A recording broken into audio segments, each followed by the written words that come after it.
Alors, donc, dans le petit b de cette question grand B, où il s'agit à présent de faire la représentation graphique de chaque ensemble de solutions trouvées, qui sont justement ces différents ensembles-là. Il s'agit de voir que c'est une partie de cours, comme je l'ai dit, qui n'était pas ressortie dans le cours, mais qui apparaît ici de manière beaucoup plus explicative. Alors, lorsqu'on veut faire la représentation graphique d'un ensemble de solutions d'une inéquation donnée, cela ne peut se faire d'abord que sur une droite graduée d'origine 0. Alors, ici, représentons graphiquement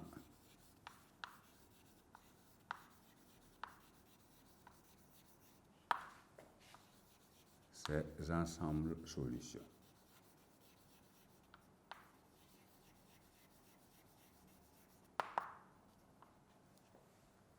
Alors, nous devons répondre maintenant à cette deuxième question. Nous précisons maintenant que les ensembles solutions dont on parle ici sont ceux que nous avons trouvés dans la résolution de nos 4 inéquations pour la question grand B. Alors, ce sont ces différentes valeurs-là, x inférieur à 3/8, x inférieur à moins 1 ou égal à moins 1, x inférieur à moins 3, et enfin x inférieur ou égal à 1/5, qui ont constitué et conduit à la détermination des différents ensembles solutions dans la résolution des inéquations que nous avons proposées. Maintenant, pour chaque cas, quelle en est la représentation graphique en dehors de la détermination de l'ensemble solution à proprement parler, comme on l'a fait dans le petit a. Alors, sachons que d'abord, on se sert d'une droite graduée, que vous lui donnez le nom D ou pas, il n'y a pas de problème, d'origine O, d'abscisse 0. D'abord, vous tracez et vous graduez donc convenablement cette droite. Ensuite, sur la droite,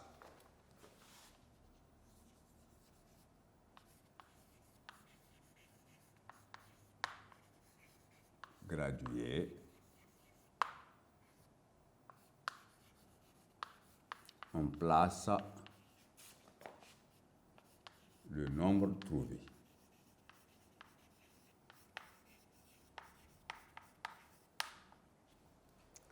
Et maintenant, à partir de ce nombre trouvé-là, vous savez bien qu'on va retenir une partie de la droite.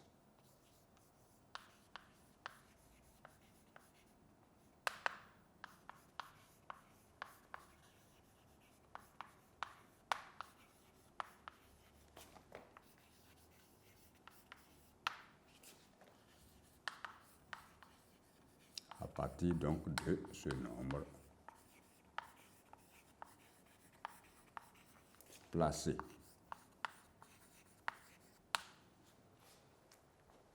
Qui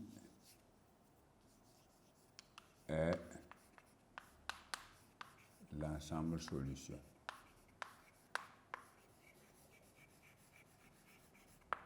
de l'inéquation.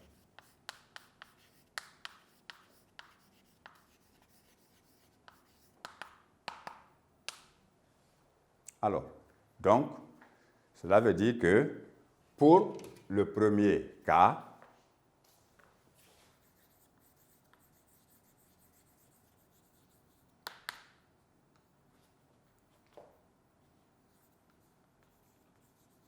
pour x inférieur à 3/8,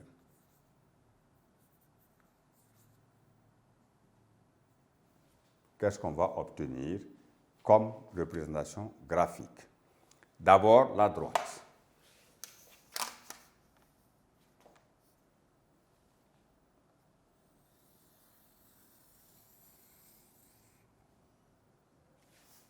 d'origine quelconque, O d'abscisse 0, et vous graduez. La graduation, on ne vous oblige pas à graduer toute la droite. La seule chose, il faut savoir qu'à partir de l'origine O d'abscisse 0, la droite est déjà divisée en deux parties. Une partie comportant les nombres négatifs qui se trouvent à gauche. Et donc, on dit qu'on va de moins l'infini jusqu'à 0. Et à partir donc du point O d'abscisse 0, on va rencontrer des nombres positifs vers la droite. Ça veut dire qu'on va à plus l'infini. Et on couronne cela par une flèche. La flèche montre simplement le sens de marche sur la droite pour dire qu'on part d'abord sur cette droite-là dans l'ordre croissant puisqu'on travaille dans R et R est l'ensemble des nombres réels. Donc, on va toujours du plus petit nombre vers le plus grand nombre en passant par 0. Alors, on cherche simplement la valeur que l'on va placer. Ici, nous avons la valeur 3/8. Et 3/8, ça n'atteint pas 1. Comme ça n'atteint pas 1, on ne vous demande pas forcément une valeur exacte, mais vous devez graduer pour avoir au moins la position 1, puisque le repère c'est OI et I est un point unitaire. Ça veut dire qu'on a plus 1 ici.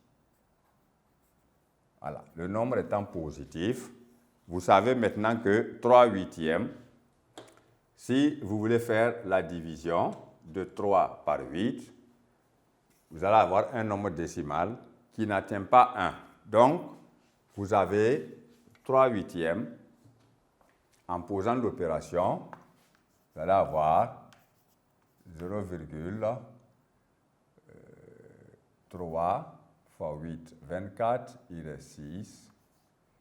Et puis, vous avez ici 7. Donc, 0,37. C'est-à-dire que vous n'atteignez pas la moitié même de 1. Et vous placez simplement parce que c'est un nombre positif.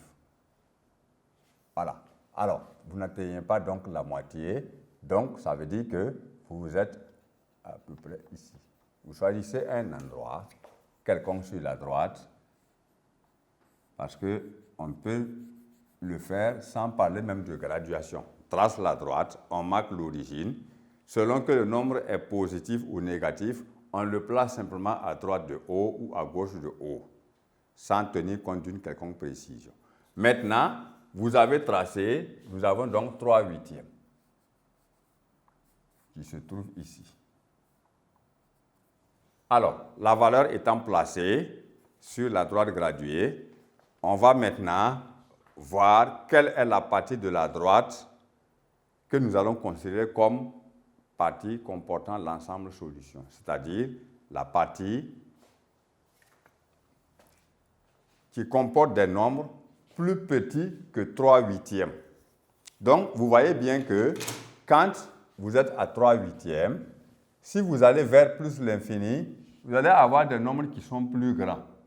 Il faut donc retourner vers moins l'infini pour rencontrer des nombres qui sont plus grands que 3/8, sachant que 3/8 lui-même n'est pas une solution de l'inéquation. Alors, la représentation se fait ainsi, comme ça. On fait un petit crochet qui donne dos à 3/8 pour dire qu'on n'a pas besoin de lui. Voilà. Et en ce moment, on peut repasser en trait en couleur toute la partie de la droite qui constitue l'ensemble solution de notre inéquation.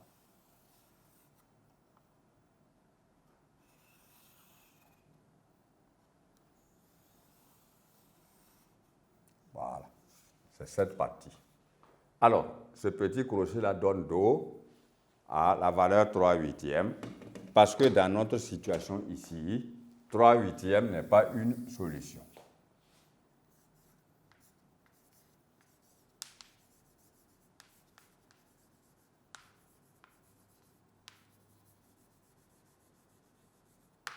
Donc, il faut le préciser en vertu de l'écriture. On n'a pas dit ou égale A, Donc, 3/8 n'est pas une solution de notre inéquation. Donc, n'existe pas, ne doit pas exister dans la partie du plan solution. Donc, c'est cette partie en rouge-là qui constitue l'ensemble solution.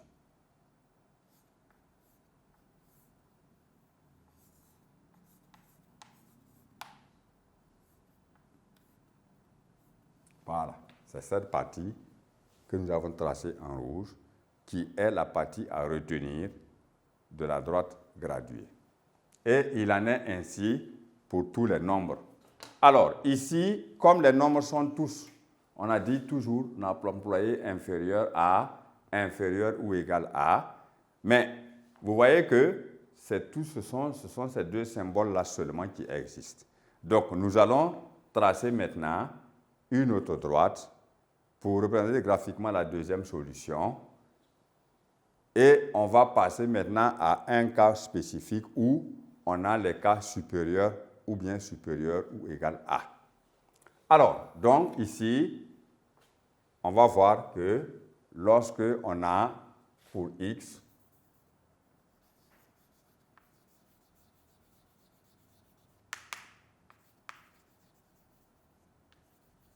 inférieur ou égal à moins 1, quelle est la notation graphique qu'on va avoir? Mais ici, on va préciser déjà que moins 1 est une solution.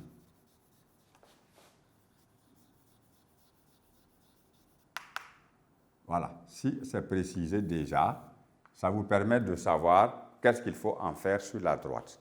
Maintenant, pour chaque inéquation résolue, il faut faire une représentation graphique particulière. On ne fait pas tout sur la même droite. Alors, ici, voilà la droite que nous allons tracer.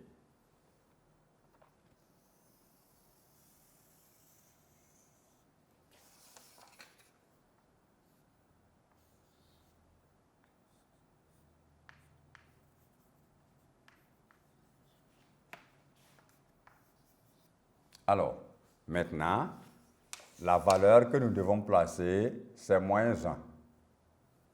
Et lorsque nous disons moins 1, nous nous retrouvons donc ici.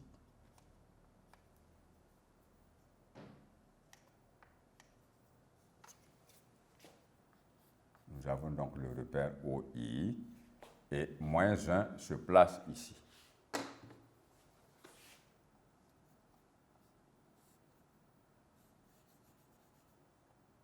Alors, voilà le nombre moins 1. Alors, à partir de cette valeur moins 1 placée sur la droite graduée, nous voyons deux parties. Et des deux parties, il faut en retenir une. Alors, on regarde, on a dit inférieur ou égal à moins 1. Ça veut dire qu'il faut repartir vers moins l'infini pour rencontrer ces nombres-là. Là, nous avons cette représentation qui nous dit qu'on retient toute cette partie de la droite jusqu'à moins 1. Alors, comme moins 1 est une solution, on ne fait pas de crochet qui lui donne dos. On mentionne simplement un point, une tache noire, ou bien on garde simplement ce petit bout de segment-là pour la graduation. Alors, il n'y a pas de crochet qui donne dos à moins 1 parce que lui n'est pas exclu, il est une solution de l'inéquation. Alors, comme je le disais, pour les deux autres ensembles solutions, les représentations sont pratiquement les mêmes que ce que nous avons vu dans les deux cas. Alors, nous allons prendre maintenant deux cas particuliers où x est supérieur à une valeur donnée, ou bien il est supérieur ou égal à une valeur donnée.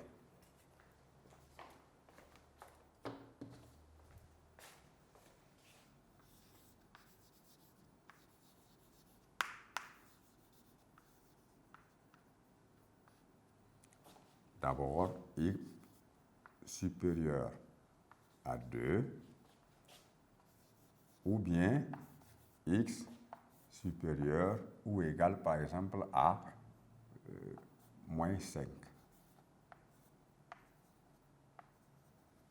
Voilà, nous allons utiliser ces deux cas-là pour que vous puissiez comprendre clairement que les représentations graphiques vont dépendre toujours de ce qu'on a trouvé à la fin de la résolution d'une inéquation dans R, qui utilise le symbole inférieur, inférieur ou égal à, supérieur ou enfin supérieur ou égal à.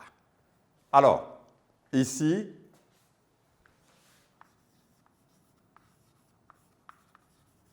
pour x supérieur à 2,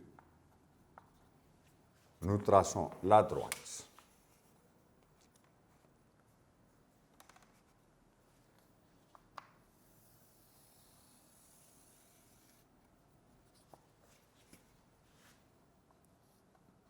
Nous avons le point O d'abscisse 0 et nous plaçons le nombre 2 après avoir gradué correctement notre droite. 1, 2. Alors, voici ici le nombre 2. Il se place ici, parce que quand on dit 2, ça veut dire plus 2. Puisque ici, nous avons le point unitaire I qui correspond au point d'abscisse 1. Alors, marquez toujours la flèche pour faire comprendre le sens de marche sur la droite. Marquez donc moins l'infini plus l'infini pour montrer qu'on travaille dans R. Alors, ici, à partir de la valeur 2 que nous avons placée, quelle est la partie de la droite qu'on doit retenir comme ensemble solution? Précisons d'abord que ici, 2 n'est pas une solution.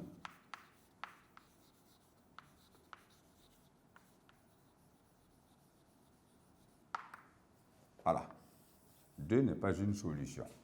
Donc, en ce moment, on regarde la partie qui comporte des nombres qui sont donc plus grands que 2. Alors, si on se place à 2, vous savez bien que c'est quand on va aller vers plus l'infini qu'on va rencontrer des nombres qui sont plus grands que 2. Alors, nous traçons pleinement en rouge cette partie de la droite à partir de 2.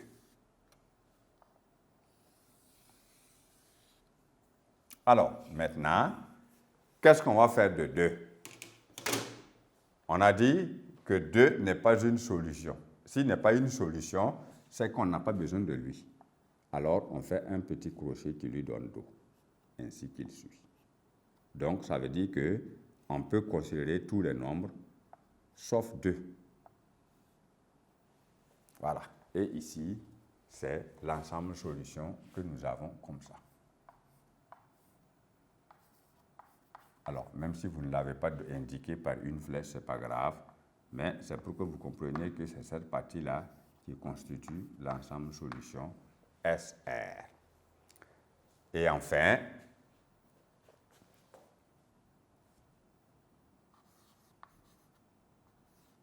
pour x supérieur ou égal à moins 5. Alors, ici aussi, on trace la droite afin de représenter cet ensemble-là. L'ensemble des nombres, donc, qui sont plus grands ou égaux à moins 5.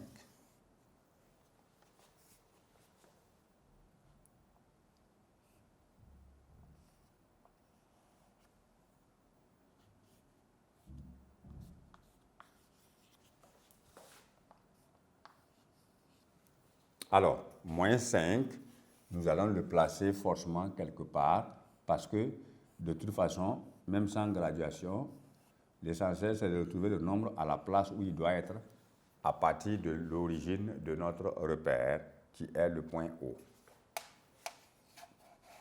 Alors, maintenant, si le nombre moins 5 se trouve ici, alors, quelle est la partie de la droite que nous allons retenir après avoir placé le nombre moins 5 sur cette droite-là?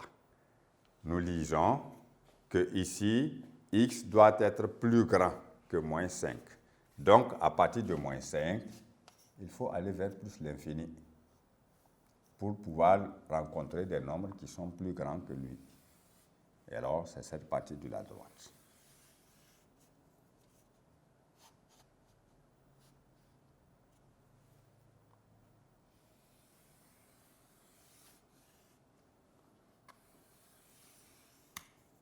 Voilà.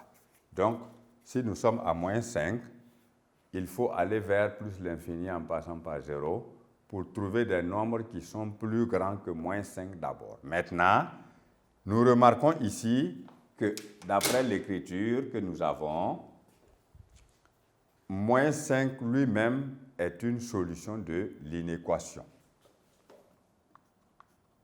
On ne vous demande pas de préciser ça tout le temps.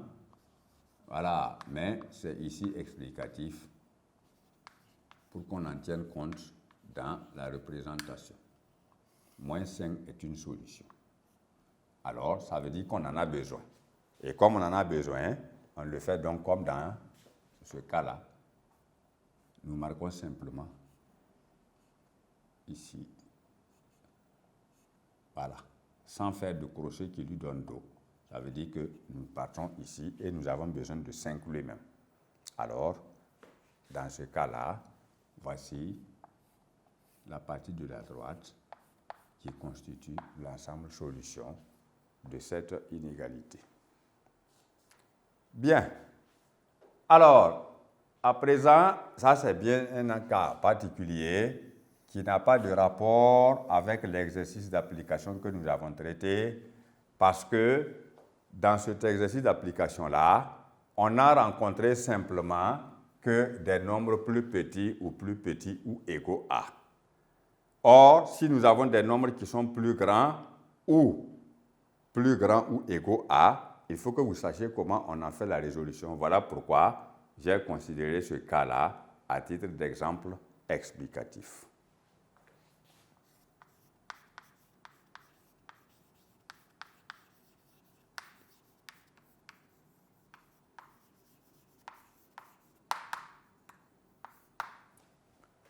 Alors, ainsi s'achève donc la correction des exercices d'application de ce cours sur les équations et inéquations dans R. Et je vous souhaite vraiment de bien respecter et de bien apprendre convenablement les différentes méthodes, les différentes techniques utilisées. Merci pour votre attention.